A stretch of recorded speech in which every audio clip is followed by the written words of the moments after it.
И вкусно поели, и республику посмотрели. Сегодня в Ингушетии прошел первый гастрономический халяль-тур, целью которого было познакомить заезжих туристов с богатым культурным наследием, традициями и местным укладом ингушского народа, но в первую очередь с традициями гостеприимства и праздником Архаш.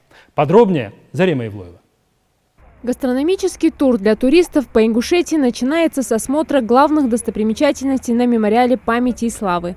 Мемориал уже давно стал визитной карточкой нашей республики и любимым местом для всех гостей. Вообще, конечно, очень впечатляет, какие мужественные, какие сильные люди. Сегодня мы явно все не успеем посмотреть. Но что касается комплекса, много мемориальных комплексов по России было, но чтобы вот настолько тронуло, это, пожалуй, единственное место. Я как только зашла, даже не слышу экскурсовода, меня все трогает буквально до слез и голос дрожит. А после обильного застолья гостей ждала экскурсия на свежем воздухе по столице Ингушетии. На улицах Магаса в этот день тихо. Все либо встречают гостей, либо сами в гостях.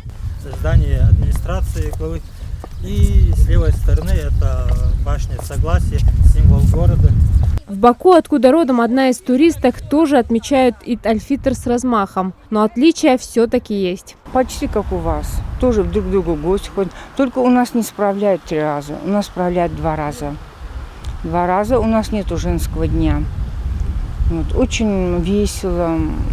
Печем там плов обязательно. В прошлом месяце туристы со всей страны и зарубежья уже приезжали на День Республики и битву в горах. Но в этот раз их привлек Мархаш, а это значит, что событийный туризм в нашем регионе набирает обороты. И комитет по туризму уже продумывает следующий тур. Мы решили привести гостей в семью, в ингушскую семью, показать, как именно стандартная, обыкновенная ингушская семья проводит праздник.